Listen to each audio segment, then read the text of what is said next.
السلام علیکم ورحمۃ اللہ وبرکاتہ۔ آج ہمارا دوسرا سبق ہے نعت رسول مقبول صلی اللہ علیہ وسلم۔ آئیے پڑھتے ہیں اور اس کے بعد انشاءاللہ اس کی مختصر سی تشریح کریں گے۔ نبی دوسرے پیشوا بن کے آئے، محمد مگر مصطفیٰ بن کے آئے۔ وہ مکہ کی سختی، وہ طائف کا منظر، محمد خدا کی رضا بن کے آئے۔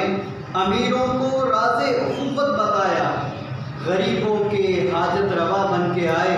نجاشی بھی خادم، ابو ذر بھی خادم، وہ سلطان شاہ و گدا بن کے آئے۔ شکستہ دلوں کو محبت سے جوڑا، دھڑکتے دلوں کی صدا بن کے آئے۔ کہیں بدر و خندق میں فوجیں لڑائیں، کہیں صلح کا سلسلہ بن کے آئے۔ زمانے کی سوکھی ہوئی کھیتی پر گڈھا بن کے برسے ہوا بن کے آئے۔ انہی کی محبت ہے ایماں ماہر، جو کونین کا مدعا بن کے آئے۔ حضرت محمد صلی اللہ علیہ وسلم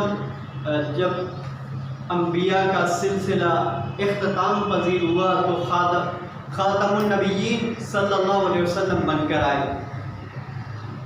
تو ماہر القادری ایک بہترین قسم کے شاعر گزرے ہیں، جنہوں نے قرآن مجید کی فریاد کے حوالے سے ایک نظم کہی تھی، طاقوں میں سجایا جاتا ہوں، اور اسی طرح در یتیم کے نام سے ایک بک لکھی ہے رسول اکرم صلی اللہ علیہ وسلم کی سیرت کے حوالے سے، اور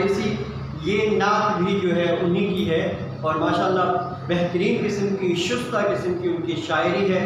اور اس شاعری کے اندر ان کا والہانہ اللہ اور اس کے رسول سے محبت جو ہے وہ ان کی شاعری میں جھلکتا ہوا نظر آ رہا ہے۔ اور اللہ کے یہ بندے اس دنیا سے رخصت ہو گئے ہیں، لیکن یہ اپنی شاعری کی صورت میں زندہ ہیں، دلوں میں بھی، محبتوں میں بھی، کیونکہ انہوں نے اللہ سے محبت کا اظہار کیا، تو اسی وجہ سے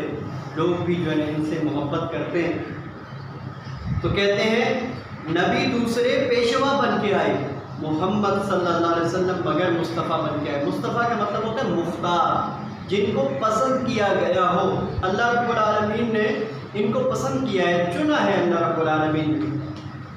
وہ مکہ کی سختی، وہ طائف کا منظر، یعنی محمد صلی اللہ علیہ وسلم جس کو اللہ نے پسند کیا وہ اللہ کے برگزیدہ پیغمبر اور خاتم النبیین ہے، لیکن اس کے باوجود بھی وہ مکہ کی سختیاں جھیلتے ہوئے اپنے صحابہ کے اوپر ڈھائے جانے والے ستم کو بھی دیکھ رہے ہیں، دعوت بھی دے رہے ہیں۔ اپنے راستے کے اندر بھی مختلف قسم کی سختیاں اور مشکلات آ رہی ہیں، کبھی ان کے راستے میں کانٹے بچھائے جاتے ہیں، کبھی ان کے کمرے مبارک پہ اجڑی جو ہے نا وہ پھینک دی جاتی ہے، ہر قسم کی سختیاں، کبھی طائف میں جو ہے نا علیہ السلام کو پتھر لگتے ہیں۔ یہ سارا منظر محمد خدا کی رضا بن گیا۔ اللہ کے رسول صلی اللہ علیہ وسلم اللہ کی پسند سے آئے تھے، اور اللہ کی پسند اور چاہت ان کی ساری زندگی جو ہے نا وہ نظر آئی۔ امیروں کو راز اخوت بتایا۔ ہوتا یہ ہے کہ جو امیر ہوتے ہیں دنیاوی طور پر جو لوگ ہوتے ہیں وہ رویے مختلف کر لیتے ہیں، امیروں کے ساتھ الگ رویے ہوتے ہیں، غریبوں کے ساتھ الگ رویے ہوتے ہیں، لیکن رسول اکرم صلی اللہ علیہ وسلم نے امیروں کو اخوت سکھائی کہ آپ غریبوں کے ساتھ کیسے آپ کا رویہ ہونا چاہیے، آپس میں آپ کا کیسا تعلق ہونا چاہیے۔ اس کی بہترین مثال جو مہاجرین اور جو انصار تھے ان کے بیچ میں اخوت کا جو معاہدہ ہوا تھا، وہ دنیا کی تاریخ کے سب سے بہترین قسم کا یہ معاہدہ ہے، جس میں اخوت اور ہمدردی کی ساری مثالیں ختم ہو جاتی ہیں، جہاں پر انصار اور مہاجرین کی مثالیں آتی ہیں کہ ایک کہتا ہے کہ میری 2 بیویاں ہیں، آپ کو جو سمجھ میں آئے مجھے بتائیے، میں اسے طلاق دے دیتا ہوں، آپ اس سے رشتہ کر لیں۔ میرا گھر ہے، اس بڑا گھر ہے، اس کو میں 2 حصوں میں کر لیتا ہوں، ایک حصے میں آپ رہ لیں، ایک مجھے دے دیں۔ کتنی شاندار قسم کی اخوت کا مظاہرہ جو ہے وہ اللہ کے رسول صلی اللہ علیہ وسلم کی تعلیمات سے صحابہ نے کی۔ غریبوں کے حاجت روا بن کے، کوئی بھی غریب آتا تھا اللہ کے رسول صلی اللہ علیہ وسلم کے گھر پہ یا آپ کے مسجد نبوی میں تشریف لاتا، تو کوئی بھی ایسا شخص نہیں تھا جو اپنی حاجت لیے بغیر آپ صلی اللہ علیہ وسلم کے پاس سے جاتا۔ نجاشی بھی خادم، نجاشی ان کا اصل نام ہے اصبہا، یہ اللہ کے رسول صلی اللہ علیہ وسلم کے دور میں یہ افریقن کنٹریز میں ایک علاقہ ہے جس کو حبشہ کہا جاتا تھا، اس کے بادشاہ تھے ان کے پاس صحابہ کرام رضوان اللہ علیہم اجمعین ابتدائی اسلام میں 2 مرتبہ ہجرت کی تھی، صحابہ نے 2 کافر تھے، اور نجاشی نے اسلام قبول کیا تھا،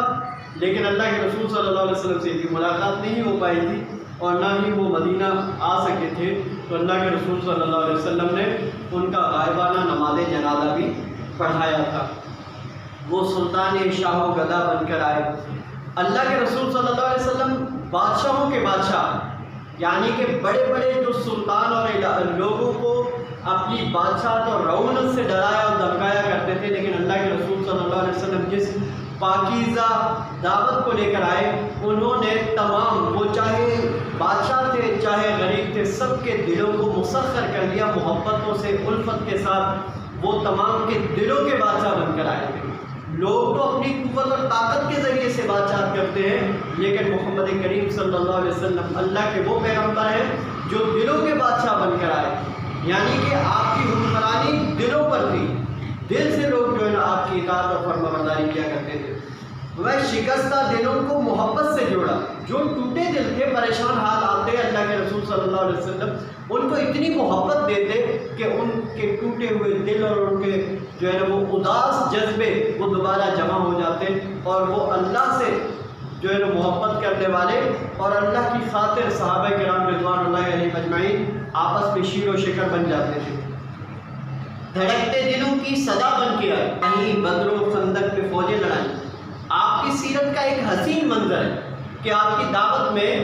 سختیاں بھی ہیں، آسانیاں بھی ہیں۔ کہیں پر تو آپ اللہ کے رسول صلی اللہ علیہ وسلم بدر و خندق میں جو ہے وہ فوجیں لڑا رہے ہیں، جنگیں لڑی جا رہی ہیں، اور کہیں پر جو ہے وہ صلح حدیبیہ جیسے ایک شاندار قسم کا جو معاہدہ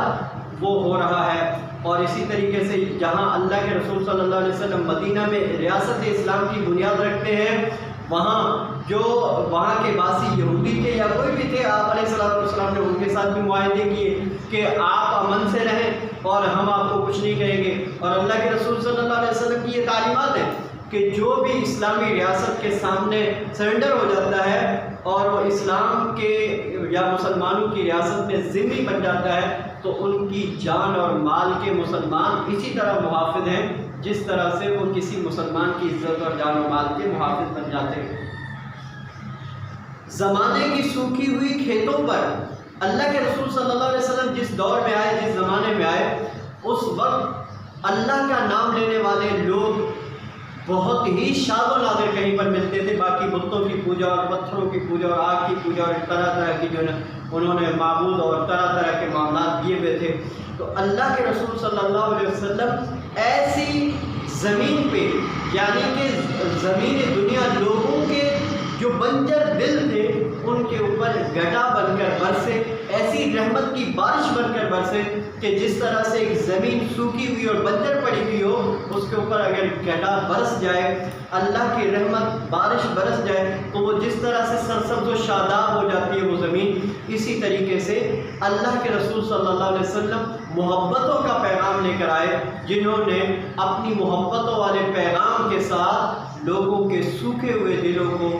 اللہ کی طرف سے رحمت والی محبت والی بات کر کے، پیغام دے کے ان کے دلوں کو سرسبز و شاداب کر دیا۔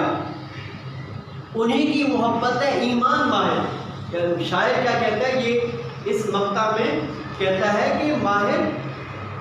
اللہ کے رسول صلی اللہ علیہ وسلم کی محبت جو ہے وہ ہمارا ایمان ہے، جو کونین کا مطاع بن کر آئے۔ کونین دونوں جہان، یعنی یہ دنیا